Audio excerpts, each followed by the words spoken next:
Welcome, everybody, to another episode of Amplify Your Business. Today, I'm talking to an entrepreneur who actually got out of his day job, which he was in the industry for many, many years because of health concerns, actually. And so, this is a different reason. Most of the time, we have lots of reasons where there was a problem they wanted to solve, or they were fed up with their job, or whatever the case might be. In this case, it was actually driven by a health scare. So, I'm really curious about digging into that. And I want to first, though, welcome you to the show, Charlie.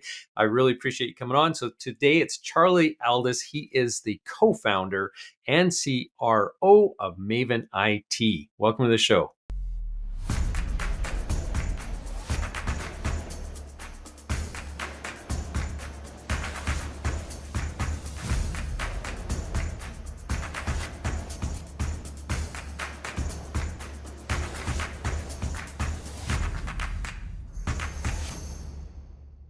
Thanks, Lance. Great to be here. So tell me first off, before we get into that backstory around the health scare and why you started your business, let's talk a little bit about the three things that you think every entrepreneur needs to know. Okay. This may be a different answer than you used to, but there's three things. One is just get started. You might have an idea, but you're in a day job, and even if you can start part time or as kind of a side hustle, just get started because, like Mike Tyson says, everyone has a plan until you get punched in the face. You got to start trying to see how to see if the plan works, and then that brings you to number two is if you don't start, you don't have the opportunity to adapt your plan, or and so number two is adapt. Be ready to adapt. Be ready to change. Don't be so rigid that this is your idea. It's going to stay this Yep. way, because as you grind things out, opportunities will present themselves, and you have to be there when they show up. So be prepared to switch gears. And then I think the third thing is more than anything, perseverance is everything. You got to show Mhm. up every day. There's a lot of super intelligent people that are not successful, and it's because they don't grind. And grind is everything. So those are the Yep. three main things. I think if you do those three things and learn to particularly learn to adapt, learn to persevere, things will work out. Things will Yeah. work out.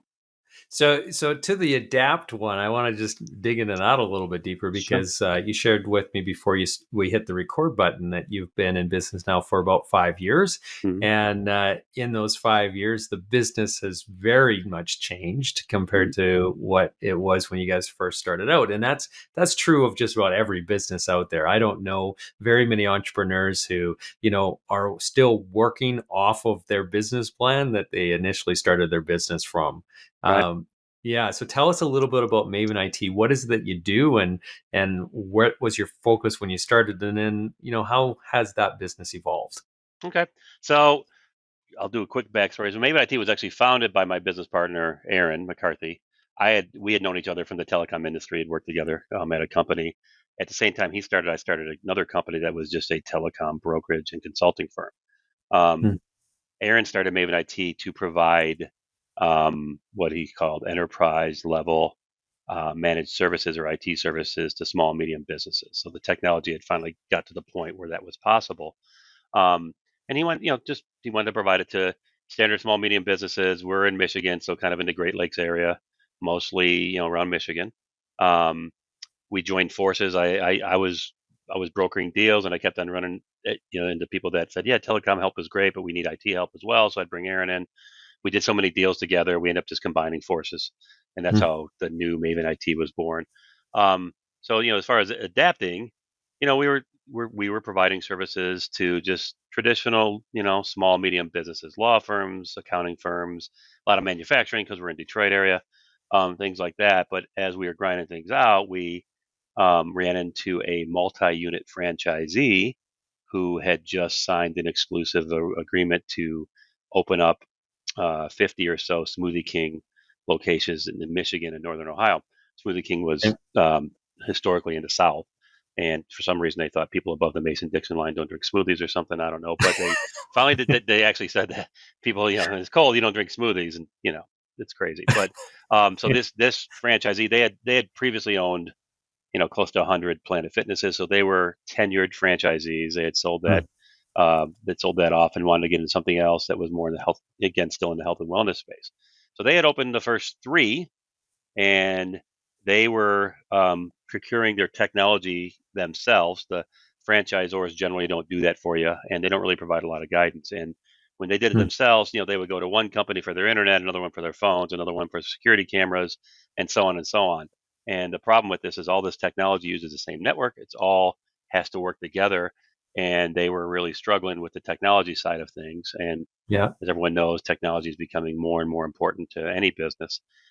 So we just happened to be Johnny on the spot. I read a newspaper article in the local business magazine in Detroit, and I just cold called the franchisee. They said yes, we want some help. Come talk to us. We did. They gave us their next location. We did that. It went really well. We took over the other ones, and then we've done all of them since. Um, Wow. it was really put a light bulb above my head. Like, wow, this is a nice space to get in. It's very underserved. Um, that was one of the things I liked about it. The franchisors don't really provide a lot of help or guidance. A lot of people don't know that. A lot of IT companies stay away from franchises because they assume the brands or the franchisors help, and they Yeah. don't. And then what we learned eventually is there's a really big barrier to entry to getting into as well. It's there's no like marketing code that said this is a franchisee. So finding franchisees is not easy, and we've cracked the code on that. So we just saw all that as a whole lot of kind of a perfect storm of things to really take the market or go after that market, and it's worked out really well for us since then. That's really become our main focus. We still have some legacy, what we call legacy SMBs, but that's not really. We've actually outsourced the sales to those. We've decided to fully immerse ourselves in the franchise space, and to date, we're in 32 states, servicing about 1,100 locations Wow. nationwide and growing.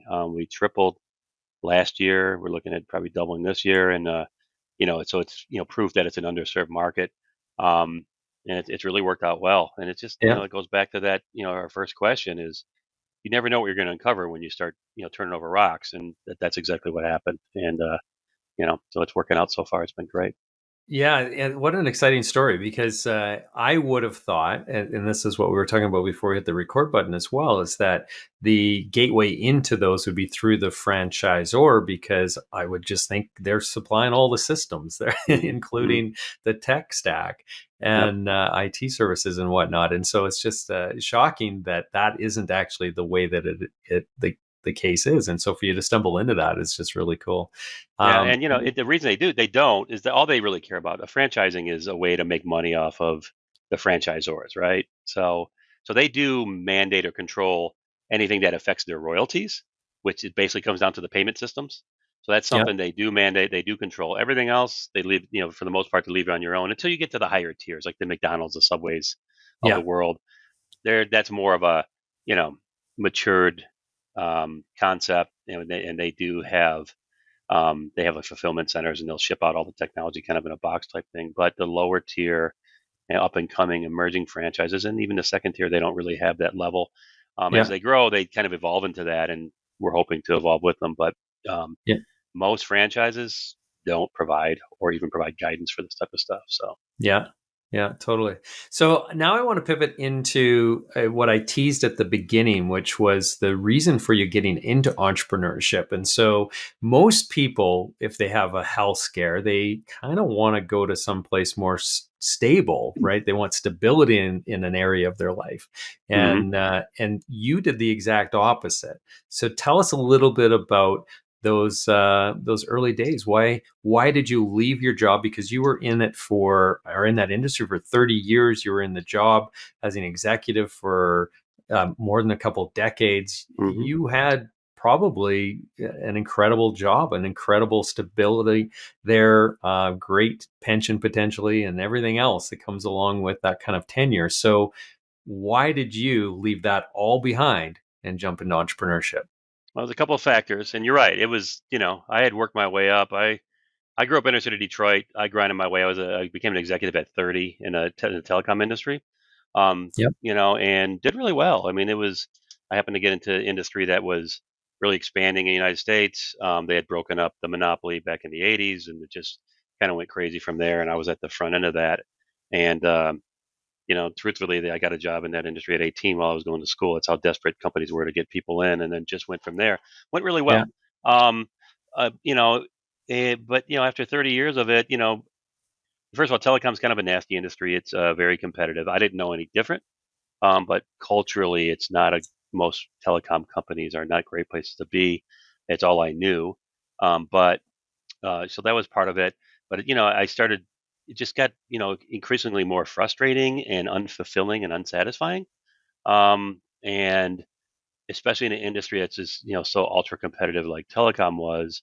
A lot of times, the way companies would hit their numbers was by cutting out the expensive people. Mm, And that became my job. They kind of kept the executive teams intact a lot, but they would look at people that are making the most money, and those are the first ones that are on targets for layoffs and things like that. And I just got to the point in my life, in my career, where I was unwilling to get rid of good people. I'm just not yeah. going to do it. There's other ways to hit numbers. So I started resisting, some of that, and which led to more stress and led to more dissatisfaction. And to the point where I'm stubborn by nature, which probably didn't help, and my blood pressure kept getting worse and worse, and it led to a stroke. I had a stroke at work, and Mm, and this is where I think the facade of stability kind of got wiped away. After I had my stroke, it became apparent to me that I was kind of persona non grata at the company. I became a mm, liability, to the point where the CEO who I reported to said, you're going to die in your office one day and your wife's going to sue me. And I'm thinking, man, that's welcome back, after your yeah. stroke. So it Wow. kind of hit me like, stability in the corporate world is a facade. It's not like the old days where you stay somewhere for 50 years and you get the gold watch and a Cadillac and you go off and enjoy your retirement. Yeah. They're not loyal to you. And that's, a lot of those kinds of, all of them, there are great companies out there, but there are a lot of bad companies that the loyalty factor isn't there, the stability isn't there, and it just kind of hit me. I'm like, I'm not happy. Um, I feel like there's no loyalty. My health has been affected. It was just time to do something different, and the opportunity for, after the warm reception I got back after the stroke, did a lot of during that period I did a lot of soul searching, Yep. and after that, kind of realized where I stood with the CEO, and I've done a great job for him. Um, I just kind of had a conversation, said, you know, cut me a check and I'll leave. And that's what happened after many hours with lawyers and all that kind of, stuff. Yeah. Yeah. Got a check and I walked out, and it was interesting, Lance, walking out, no, that last day, I literally felt like huge weight off my shoulders. And Hmm. that really kind of confirmed where my head was at. I mean, I'm not saying this was an easy decision. It was scary. Yep. Many talks with my wife and all that, and about what to do next. And I didn't really know what I was going to do next, but I had Yeah. some money in the bank, had the had the severance check or whatever you want to call it, and so I had some options, which is always nice. And thought it through, and I thought I was going to take a few months off. That lasted about 3 weeks, and decided that I'm going to just try something of my own. What am I good at? I'm really good in telecom. I know the telecom industry. I'm good at cutting deals, that type of thing. So I just decided to start this telecom brokerage and consulting company, and it just evolved from there into Maven IT, the story I told before. Yep. So yeah, I think it's unique, but I think the lesson there is, you know, before we turn on record, we're talking about golden handcuffs and all that. It's a true concept. I mean, it's just you can get sucked into. I got this great salary now, and I got this great lifestyle, and I need to support it. Um, you don't have to. You don't. You can take that risk, and you can even dip your feet and toes in the water a little bit and try it and learn a few things. But at some point, you got to jump in. And I think a lot of people, I know me in particular, I grew up, lower middle class. A good job with that kind of income was a real sign of success, and Yep. all the trappings that came with it. That Yep. stuff, none of it means anything. It doesn't mean Yeah. anything, and it sounds cliche and all that, but it's not. It's real. You just, don't let the facade of stability stop you from really being happy. Is really the lesson there. It's easy to Yeah. say. When you got a family to support and you got mouths to feed and all that, but just don't get yourself in that position where you can't make that kind of decision. Live below your means. Don't fall into the trap of, buying the next best thing and all that. Be frugal to the point where you can start. You can have your own choices. You can make these choices. I think that's what it comes down to. So I wish Yeah. I'd done it 20 years sooner, to be honest with you. I really do. But Yeah, you might putting have into. avoided that stroke, right? Yeah. I might have, but I also wouldn't have learned the lesson, Yeah. and I probably Yeah. wouldn't have. The other thing is I wouldn't have, built up that level of experience that I had at the executive level as Yeah. well. So, which I think has served me well as well. So, Yeah. things happen like they Well, happen. and speaking of that, so usually in the those big institutional type organizations, there isn't a lot of entrepreneurial training or drive or experience that you can really garner from that. Hmm. I'm not too sure how it is in the telecom industry, if there was a little bit more entrepreneurial kind of energy there or not. But where did you get your drive to become an entrepreneur then? Was it just because afterwards you're like, well, now what do I do? And you didn't see any other things out there that you really wanted to jump into? Or is there a history of entrepreneurialism in your family? Or did you always have a bit of a desire? Like when you said 20 years, I I should have done it 20 years sooner. I think there's a couple reasons. One is, what am I going to do now, right? I mean, I Yeah. was 49, I guess, 48, 49. So I felt like I was too young to stop. Um, and I had some money, but not enough where I could stop for life. And I had kids that wanted to go to college and everything. So there was a necessity aspect to it, financial necessity aspect to it. But when I and from the family side, I have no entrepreneurs in my family. My dad was a meat cutter, worked for large, for Kroger. My mom was a secretary for Detroit Public Schools. I mean, and within my whole family, there was no entrepreneur, so that there was nothing there. As far as that goes, it was really always about stability, and like we talked about earlier, that was always the goal. You do your 40 hours or more, you work hard, and you get the benefits from that. But even earlier in my career, I started writing business plans. I would get ideas, I would write business plans, that whole thing, and I'd vet them with people, and I knew a lot of very great business people coming up through the ranks, in the telecom world, and started realizing that there I have ideas, and what I really liked was there's so much fulfillment in just birthing something from your brain, Yeah. working it out, modeling it out, and planning it out, and then implementing it. Just the process of doing business plans alone satisfied me, and way more than my job was anymore. And some of that's probably me. I mean, you can get a lot of satisfaction out of a job if you really you get what you put into it. But Yeah. um, it became apparent that I felt like I now had learned enough as a business person where I had the capability or the high probability of success, just because I felt enough confidence in myself to be able to do that. So it was all those things. Um, I just needed that kick in the pants to get moving, and happened to come in a form of a stroke, and that type of thing. But everyone has their everyone has their thing that motivates them. So it Yeah. just needed that to push me over the edge. And I'll be honest, I'm not. I really felt like I was being pushed. I don't want to get too spiritual and any of that, but I really felt like everything happened the way it was supposed to. Um, and maybe I was ignoring the signs. So the universe gave me a stroke, and There, motivated me to do something different. I mean, I do believe that. So yeah. kind of A a kind of literal a kick in strange the thing. pants. Yeah. Yep. Yeah, I just needed that last push. So Yeah, yeah.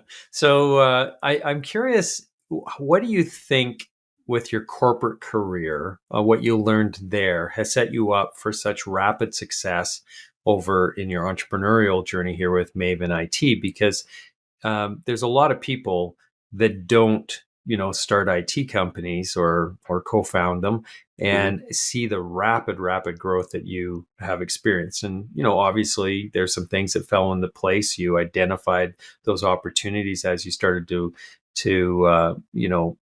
learn more about the industry and do some of that cold calling. But there's probably some things that you picked up in your corporate years that have really helped you grow and expand as quickly as you guys have.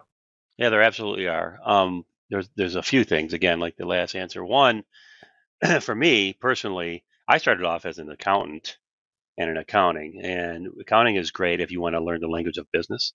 Yeah, So you learn how to read. You learn how to create and read financial statements, and you know what an income statement is, what a balance sheet, what a cash flow statement is. Just knowing those things is very useful, very helpful in running a business. Um, so that's number one, is kind of learning the language of business. Working in in corporate world definitely helped with that. Yeah. Um, Learn how to manage. I've had big teams underneath me, and um, you can take classes in school about management, but you don't really know management until you manage somebody or Yeah. manage groups and that type of thing. So that was a big piece of it, and that's really important in owning a business. Um, and I think, eventually you've evolved, if you want to look at it that way, from accounting to finance to product management to marketing to sales type of thing. And so I got lucky to, kind of, get involved in a lot of different areas and kind of see how everything ties together. And, so learning, for instance, learning about marketing and how marketing feeds sales and different methods, different concepts, different philosophies about that was very helpful. I think the best thing that, if I wanted to pick one thing that really helped me, was being a product, doing product management. And Mm. as a product manager, you're kind of the CEO of your product or your product line, and you have to be familiar with every aspect that's contributing to that product line. And that, I think that whole product management philosophy slash concept method really kind of tied everything together for me. That was probably the number one thing.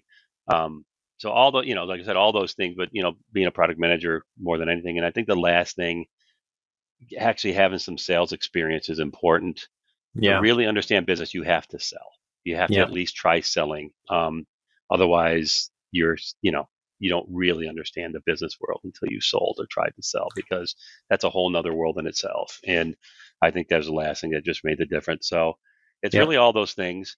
But I don't want to give the impression that, some younger entrepreneur, maybe in their late, mid late 20s, needs to stick around for 35 years to pick all these things up. Nowadays you can learn a lot quicker. But Yeah. if you're in the corporate world, learn.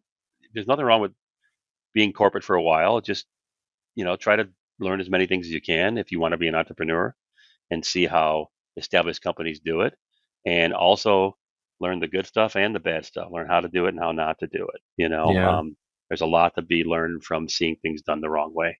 Yeah. Yeah. So I would say it's all those things together. Yeah. So I'm also curious then, like in terms of you jumping into entrepreneurship, you have that corporate background.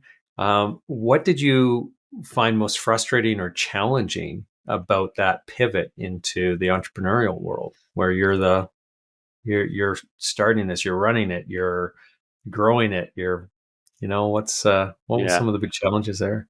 Yeah, I don't know. There wasn't much frustrating. I mean, if you're gonna have a business partner, you better find somebody that you can work with, for Yeah. one. Yeah. Um, that's a key decision. That, like, a lot of people talk about, be very careful with this. The life partner you choose. The same thing with the business partner. If you're gonna have a partner, you got to make sure you're compatible. You got to make sure you have complementary skill sets, and then overlap in the right areas. But none of that was. So I've had no frustrations when it comes to that. Not saying we don't gripe and argue and debate and all that, but as far as, so there wasn't a ton of frustrations, but challenges all over the place. I mean, Yeah. the main thing I had to learn how to adapt to, was that I don't have a team of people to help me.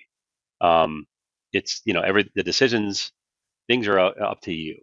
I can't say, okay, let me throw this to the marketing team and see what they come up with, or it was on me.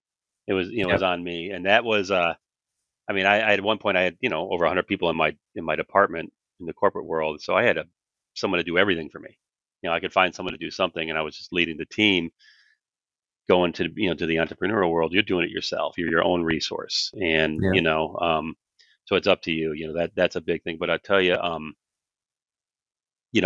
was a big promoter of time management and task management, and um, there's an author named David Allen who has a concept called getting things done, and then Stephen Covey as well. Like, knowing those concepts really translated to the entrepreneurial world as well. I Mm. mean, those are things I learned in business, in the corporate world, that really helped me in the entrepreneurial world as well. It's just Yeah. be able to know what to work on next, what to work on in context, and be able to keep track of everything that needs to get done.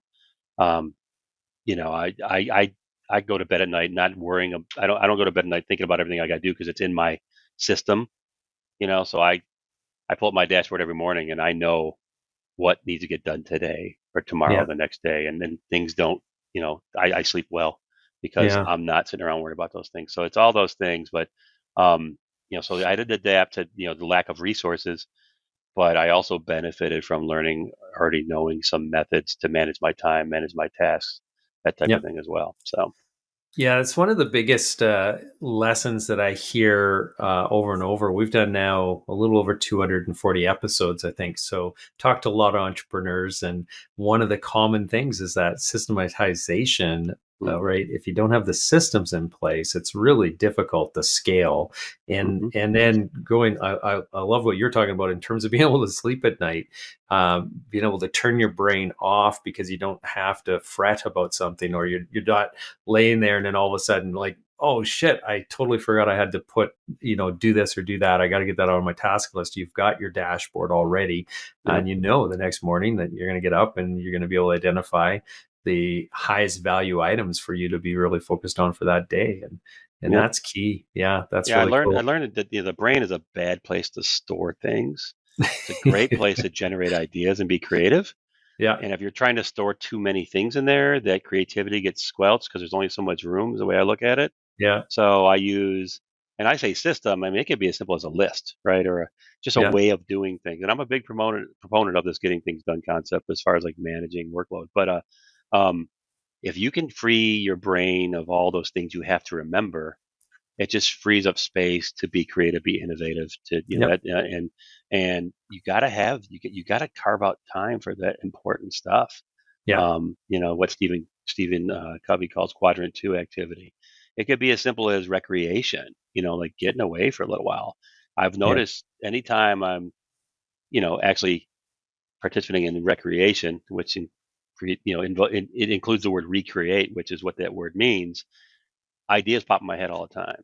Everyone has like the shower story. You're in the shower and yeah, also you get a good idea. Those things are important, and you got to make sure your brain has that freedom to have those moments. Um, but it starts with controlling or having control over the things that are coming at you all the time. So yeah. it's important Yeah, stuff. totally. Yeah, and I love that you're focusing on or really emphasizing just having that room to be creative, like Mm, the room in your day, in your mind, in your in the time that you have, because that's the biggest obstacle I see that a lot of the entrepreneurs who struggle have is they're too much in the weeds of their business. They don't have the time to grow their business, and the only way that they can do that is if they can separate themselves from those tasks. And it doesn't matter how hard you're working, like going back to one of the things you were saying, the perseverance and just grinding things out and stuff. mm. There's a certain point in which that grinding entrepreneur becomes his or her worst enemy in a lot of respect in terms of the growth of their business.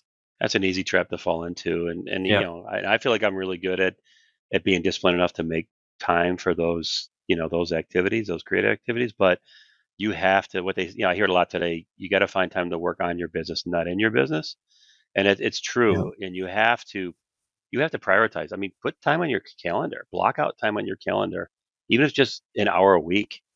You force yourself to have those moments, um, yeah, or you will get sucked into that whirlpool. You will, and it's hard to get out once you're in it. And it's a challenge. It's always a challenge. yeah, It's otherwise, like you said, you just start working in the business and working in the business. And, yeah, there's a lot of hardworking people out there. You can work 80, 90 hours a week and still not get anywhere because you're not doing those things that make a difference. At least, once a day, do something small that changes something. It could be something small, something that makes a difference that, will help avoid fires in the future. Those proactive things, yeah, and certainly take time every week to plan your week. And I don't mean like down to the minute, but here's the things that and say here's the proactive things I'm going to get done this week. And then you got things that are urgent that have to get done, and just map out your week and know yeah, what's on your plate. Take that time, even if it's an hour, just taking that time. It's almost like meditation. yeah, You kind of just, you kind of envision how the week's going to go, and it never goes exactly. But if you plan out 5 proactive things for the week and you do 2 of them, you're still 2 ahead than you were if you didn't do that. And I guarantee if you don't plan that out, you're not going to find time for them. So, yeah, yeah, yeah, everything, you have to make time for that stuff. I yeah. don't think there's anything more important as far as, evolving your business than doing that type of activity. Yeah, that's my experience as well. Now, I'm also really curious because you had so much success in the corporate world, and you've experienced a bunch of success here in the 5 years that you've been building this business. I'm curious, what does success look like now? Like, how do you define success at this stage of your life, of Oh, that's a the great question. entrepreneurial journey you're on? That's a really good question. I mean, long term success, like any entrepreneur, I want to sell it and get a bunch of cash and I don't know about living on a beach, but certainly be able to now have the freedom to help other people. That's long term what I envision. I want to have time. I don't want to be morbid, but time to enjoy that money, before I die, and enjoy that means helping other people. So long term success to me is having the means and the freedom to help people that the only way I can put it, since I grew up, kind of Detroit, is the world distributes talent evenly, but not opportunity. So kind of Mm, try to tip the scales a little bit towards people that were like me that have the talent, but not the opportunity or the means to raise money and things like that, and just kind of help people along through that. That's long term success for me. Short term, I just, I get a lot of satisfaction from, coming up with an idea, creating a plan around that idea and implementing that plan and executing it. And there's little successes along the way, and you need to celebrate those. And yeah, those are the things that get me up in the morning, and kind of keep me self motivated. Is if something's important enough to put a plan around, it's important enough to prioritize and grind and push and persevere. And that's what keeps me going every day. To me, those little successes along the way make all the difference. And then the yeah, third thing is, I get to hire people and I get to help them with their careers, and that's it's always very fulfilling. I work for a guy that was a multi-billionaire. He became self-made, like grew up poor and became a multi-billionaire. And he always had this philosophy that guy named Kenny Trout, great guy. And he said, you know, there's three contributors to being successful. One is hard work, which is the most important one, and another one is being smart or intelligent. A little less important because there's a lot of very intelligent people that aren't successful. And there's a third one, which is what he called timing, but it's what people call luck. And he said it's mm, that third piece that is why you're obligated to give back, because that's the one piece you have no control over, right? You create your own luck and you got to be there when the opportunity shows up, but it's still that's something out of your control, and that's what obligates you to help other people. And that really hit me. It was I like really, that.